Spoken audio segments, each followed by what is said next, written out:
For 9 seasons, Roseanne invited us into a home that looked exactly like ours, messy, loud, and constantly struggling to pay the electric bill. It was a mirror where we saw our own financial fears and family feuds reflected with brutal honesty. But behind the loose meat sandwiches and the dry wit lay a family fracturing in slow motion. After 37 years, we ignore the scandals to honor the real Connors, the extremely talented people who made us feel less alone in a harsh world. Let's begin with the broken heart of the show, Glenn Quinn as Mark Healy, the rebel angel who lost his way in the dark. Born on May 28, 1970, in Dublin, Ireland, Glenn Quinn was the James Dean of Lanford.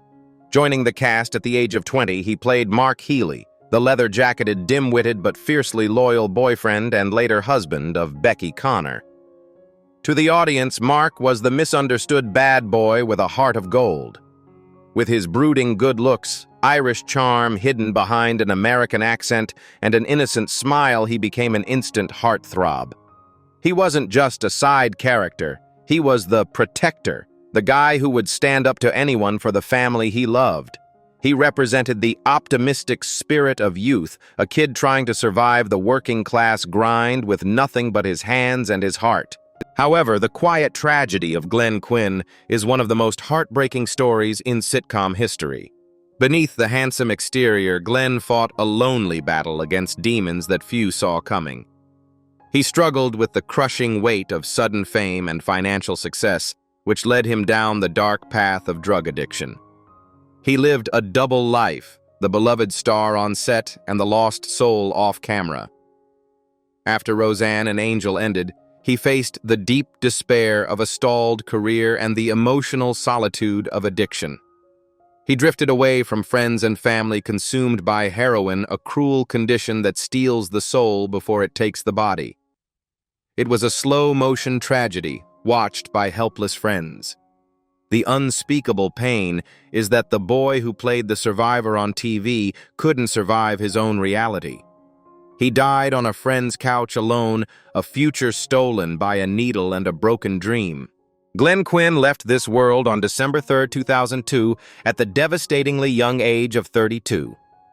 Now, in December 2025, over 2 decades have passed, but the wound is still fresh for the cast and fans. His absence in the Connors is a gaping void that the show acknowledges with tearful tributes. He rests in California forever, young forever the rebel. His legacy is a somber warning about the price of fame. We remember him not for how he fell, but for the radiant energy he brought to the screen. He is the lost brother of Lanford, deeply missed and never replaced. Shelley Winters as Nana Mary, the Hollywood storm that found shelter in a sitcom. Born on August 18, 1920 in St. Louis, Missouri, Shelley Winters was a 2-time Oscar-winning legend before she ever set foot in the Connor kitchen.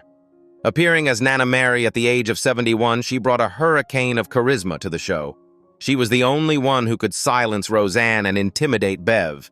With her raspy voice, wild stories of the past, and unapologetic attitude, she was the cool grandma everyone wished they had. To the audience, she was a force of nature, a bridge between the golden age of Hollywood and the gritty comedy of the 90s. She played the role with a commanding presence, stealing every scene with a wink and a gamble. Yet, the quiet tragedy of Shelley Winters was the slow fade of a titan.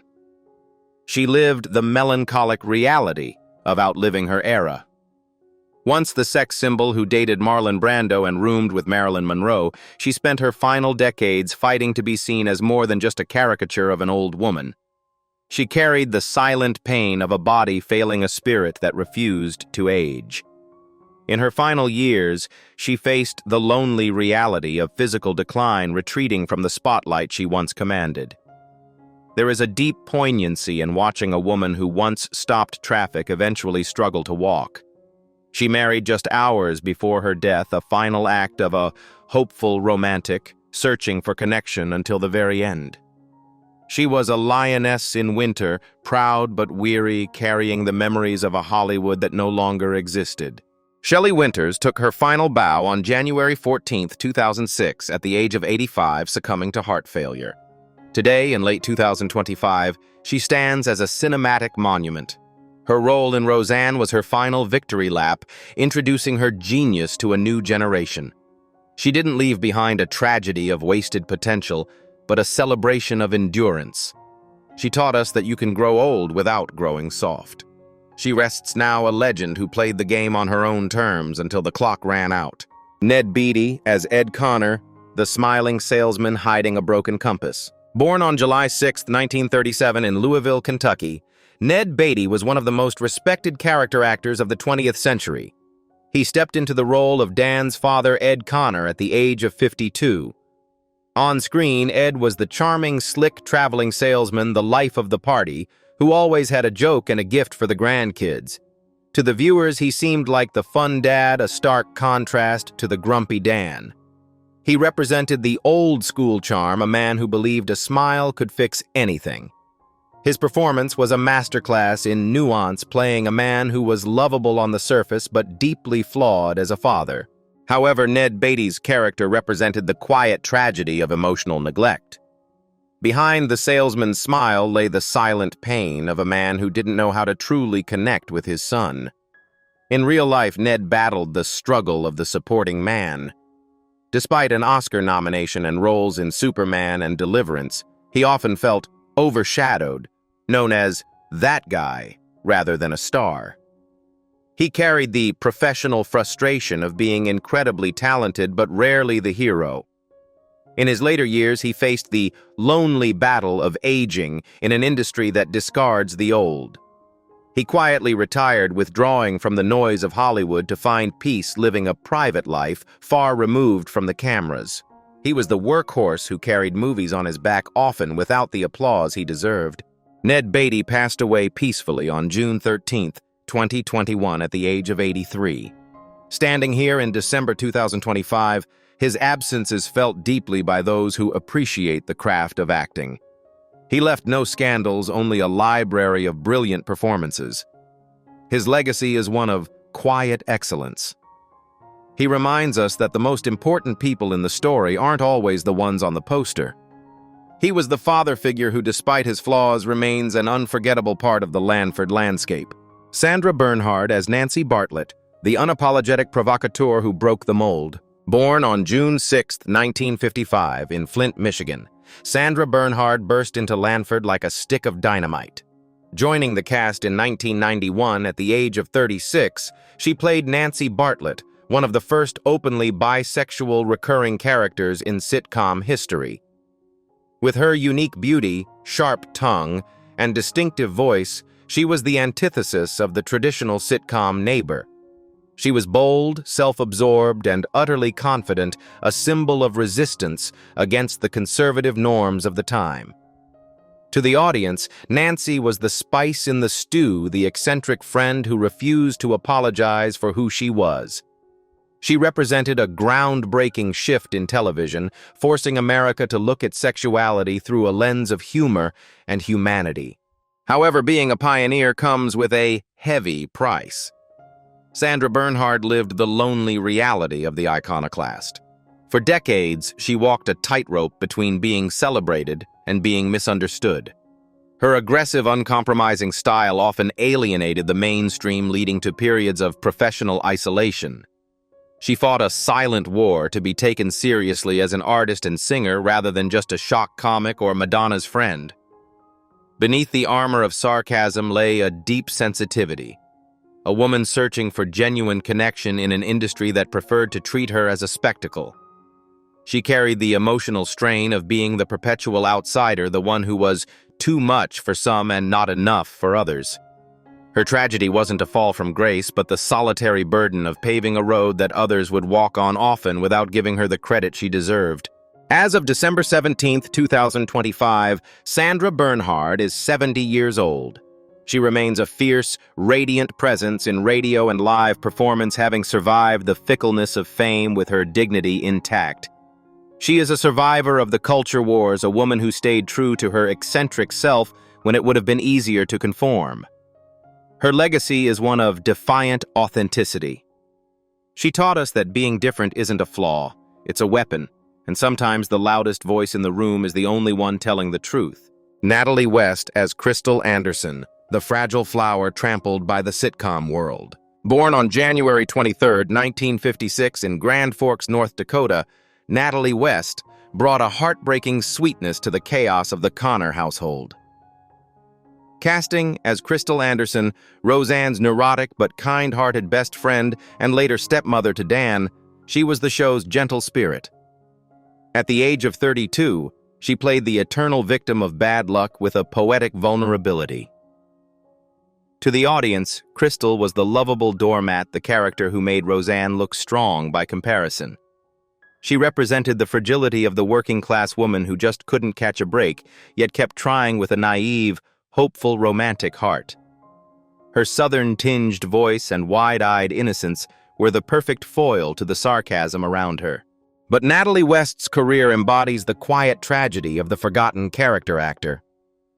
Despite her integral role in the show's early success, she was slowly marginalized, her character fading into the background until she was unceremoniously dropped from the opening credits. She lived the painful reality of being pushed aside, watching the show become a juggernaut while she was left behind. Post-Roseanne, she virtually disappeared, living a quiet and solitary life, away from the cameras, struggling to find roles that didn't typecast her as the ditzy woman. There is a silent pain in being a household face one day and a ghost the next. She carried the emotional weight of an industry that values loudness over nuance.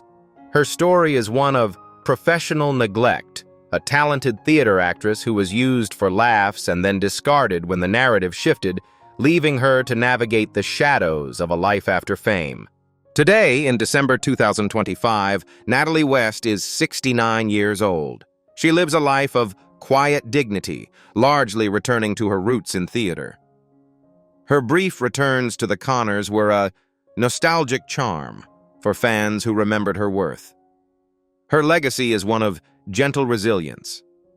She reminds us that the quietest people often have the deepest stories, and that kindness, even in a sitcom, is a quality that should never be underestimated or forgotten.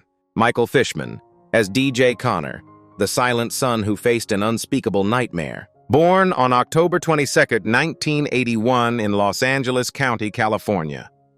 Michael Fishman literally grew up in our living rooms. Cast as DJ Connor at the tender age of 6, he was the cute, oddball youngest son who often served as the silent observer of the family's madness. He was the innocent witness to the Connors' struggles. To the audience, DJ was the weird but lovable kid, the one who provided simple slapstick humor amidst the adult drama. We watched him transition from a toddler to a teenager, representing the awkward, confused reality of growing up in a chaotic home. He was the quiet anchor of the siblings, often overlooked, but always present. However, Michael Fishman's adult life has been marked by a devastating loss that mirrors the darkest storylines of drama. While he successfully navigated the transition from child star to family man, tragedy struck with brutal force. In 2020, his adopted son Larry died of a drug overdose. It was a heartbreaking moment that shattered his world, an unspeakable tragedy for a father who had tried to save a child from the system. This pain connects him eerily to the fate of his TV uncle Glenn Quinn. Michael lived through the deep despair of grief while trying to work on the Connors, only to eventually leave the show amidst emotional strain. He carries the heavy price of a father who outlived his son, a silent wound that no amount of time can fully heal. He has had to rebuild his life from the ashes of this loss, fighting a lonely battle to find purpose again. As of December 17, 2025, Michael Fishman is 44 years old. He has pivoted from acting to directing and advocacy, using his platform to speak about mental health and the foster care system. He is a warrior of grief, turning his personal hell into a helping hand for others. His legacy is no longer just DJ Connor. It is the fragile strength of a man who keeps walking despite the crushing weight of loss. He teaches us that even when the script ends in tragedy, we must keep writing the next chapter. Roseanne Barr, as Roseanne Connor, the domestic goddess who built a kingdom and was exiled from it. Born on November 3, 1952 in Salt Lake City, Utah, Roseanne Barr was the revolutionary voice that shattered the glass ceiling of American sitcoms. At the age of 35, she brought the domestic goddess to life, creating a matriarch who was loud, rude, struggling, and fiercely loving, a mirror image of the real working class. She wasn't just an actress. She was the architect of a cultural phenomenon. To the audience, she was the mother who validated their poverty and their pain with a booming laugh. She represented the raw, unfiltered truth, a commanding presence, who refused to be polite in a world that wanted women to be silent. She was the heartbeat of the show, the unapologetic queen of Lanford who turned tragedy into a punchline. But the tragedy of Roseanne Barr is Shakespearean in its magnitude. She is the creator destroyed by her own creation. Behind the laughter lay a life of unspeakable trauma, a severe brain injury in her youth, institutionalization, and a lifelong silent battle with dissociative identity disorder and mood instability. She lived on the razor's edge of genius and madness. The ultimate heartbreak came in 2018 when a single tweet led to her swift and brutal erasure from the show she birthed. Imagine the deep despair of watching your fictional family continue on without you killing off your character while the world cheers or jeers. She became a ghost in her own house, facing the social stigma of cancellation and the crushing weight of betrayal by those she helped make stars. Her story is one of devastating loss, not of life but of legacy, identity, and the right to exist in the world she built. As of December 17, 2025, Roseanne Barr is 73 years old. She lives a quiet and solitary life in Hawaii, far from the Hollywood that exiled her. She remains a polarizing figure, but her impact is undeniable. You cannot tell the story of TV without her. She is the wounded matriarch, a reminder that the line between being a hero and a villain is often drawn in disappearing ink. She taught us to laugh at the hard times, even if in the end the hardest time was her own. John Goodman as Dan Connor, the gentle giant who hid a tsunami in a whiskey bottle. Born on June 20, 1952 in Afton, Missouri, John Goodman was the warm embrace of the series. Stepping into the boots of Dan Connor at the age of 36, he embodied the ultimate blue-collar father, strong, hard-working, and endlessly devoted to his difficult wife. With his imposing frame and warm, thoughtful voice, he was the drywall that held the Connor house together. To the audience, Dan was the safe harbor, the man who could fix anything with his tools and his heart. He represented the dignity of the American father, a man who loved deeply and laughed loudly, providing a radiant presence that balanced the show's cynicism. However, behind the jolly exterior, John Goodman was fighting a lonely battle for his life. He was a functioning addict, drinking uncontrollably throughout the show's run to numb the intense emotional strain of sudden fame and deep-seated insecurity. He confessed to drinking on set, hiding the trembling hands of alcoholism behind Dan's confidence. He lived with the paralyzing fear of dying young, haunted by the ghosts of Belushi and Candy, convinced his weight and his vices would stop his heart before his time. There is a silent pain in being the man everyone loves while you secretly loathe yourself. He carried the heavy price of physical deterioration, needing multiple surgeries to fix a body broken by weight and neglect. He was the clown crying on the inside, smiling for the cameras while staring into an abyss of self-destruction. Today, in December 2025, John Goodman is 73 years old and miraculously a survivor. He has been sober for nearly 2 decades and has transformed his health, shedding the weight that once threatened to kill him. He stands as the emotional anchor of the Connors, the captain who stayed with the ship. His legacy is one of heroic redemption. He teaches us that it is never too late to save yourself. He is the giant who finally defeated his demons, proving that the strongest thing a man can do is put down the bottle and pick up his life. Laurie Metcalf as Jackie Harris, the genius clown masking a soul made of glass. Born on June 16, 1955 in Carbondale, Illinois, Laurie Metcalf was the comedic lightning in a bottle, playing Jackie Harris. Roseanne's neurotic, underachieving sister at the age of 33, she turned physical comedy into high art. With her frantic energy, wild imagination, and rubber-faced expressions, she was the perfect foil to Roseanne's stillness. To the audience, Jackie was the hilarious aunt, the one whose life was a mess of bad boyfriends and dead-end jobs. She represented the lovable loser, a woman trying desperately to find her place in the world. Her scene-stealing brilliance won her 3 consecutive Emmys, proving she was the most talented person in the room. Yet Laurie Metcalf's life reflects the quiet tragedy of the perfectionist workaholic. Unlike the chaotic Jackie, Laurie is intensely private and painfully shy, suffering from the emotional strain of fame.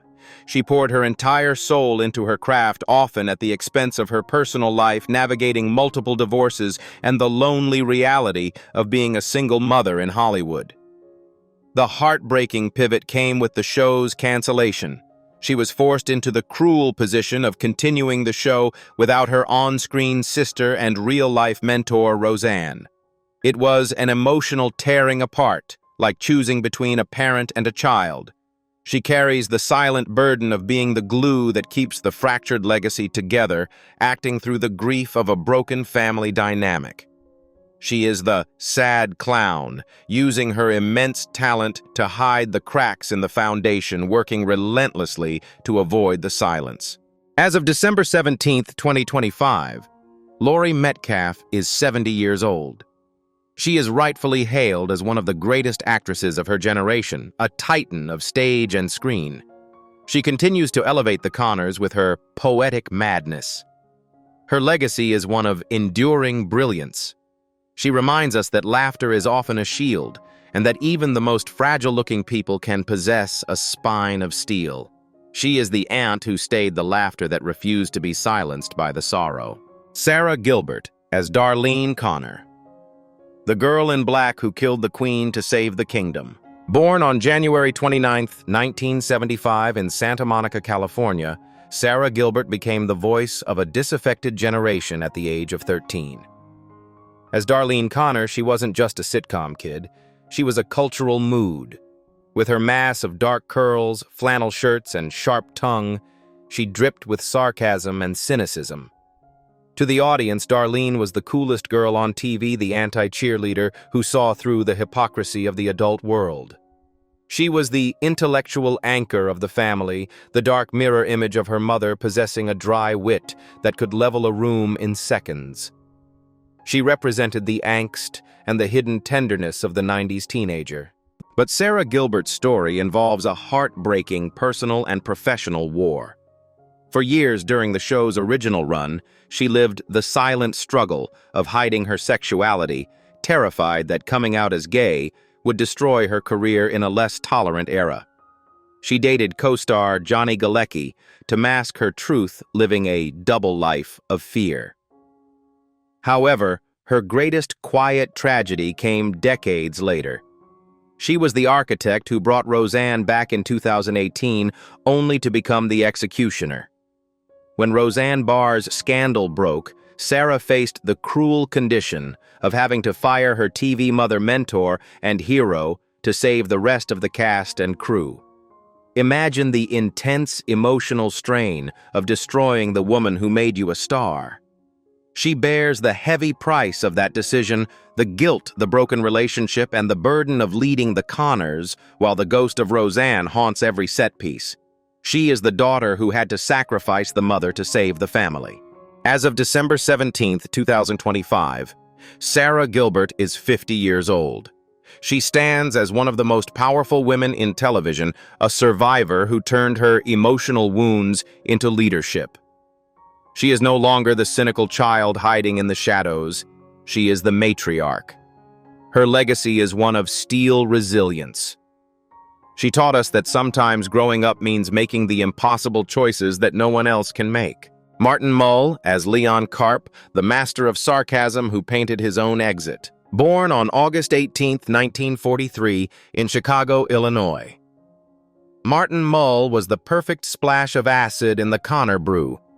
Joining the cast at the age of 48, he played Leon Carp, Roseanne's boss, and later business partner. He was a gay Republican eccentric with a disdain for the working class that rivaled Roseanne's own grit. To the audience, Leon was the aristocratic voice in a blue-collar world, a man who delivered insults with the precision of a surgeon. He represented a complex, non-stereotypical gay character for the time fastidious mean, yet undeniably part of the family. His chemistry with Roseanne was electric. They were two frenemies engaging in a battle of wits that delighted millions. The quiet tragedy of Martin Mull lies in the world's failure to fully grasp the depth of his artistry. He was known as the funny actor, but in his soul, he was a serious, accomplished painter who often felt his visual art was overshadowed by his comedic fame. He lived the lonely reality of the polymath, brilliant at too many things, leaving the public confused about who he truly was. But the real heartbreak is fresh. Martin fought a long, valiant battle against a prolonged illness in his final years, a silent war waged away from the cameras. He faded from the screen, quietly suffering the physical decline that robs a wit of his energy. His death marked the end of a specific brand of dry intellectual humor that Roseanne relied upon. He was the sophisticated observer who slowly closed his eyes while the world was too busy looking at their phones to notice he was leaving. Martin Mull passed away recently on June 27, 2024, at the age of 80. Standing here in late 2025, the loss is still palpable. We have lost a true Renaissance man. He didn't just leave behind reruns, he left behind canvases of color and moments of pure comedic genius. His legacy is one of witty dignity. He taught us that you can be the odd man out and still be the most interesting person in the room. Goodbye, Leon. The diner feels a lot emptier without your sneer. The Afghan is folded and the lights in the Lanford living room have dimmed. Standing here in late 2025, the legacy of Roseanne is a bittersweet symphony. For many, the show ended the day the matriarch was erased, leaving a gaping wound of nostalgia that no spin-off could ever heal. We mourn the tragic absence of Quinn and the legendary Shelley Winters, and we ache for the bonds that were broken by fame and politics. Yet the laughter remains timeless. They taught us that life is tough, people can be ungrateful, but if you can laugh at the tragedy, you might just survive the commercial break. Good night, Roseanne. Thank you, great memories, love this show.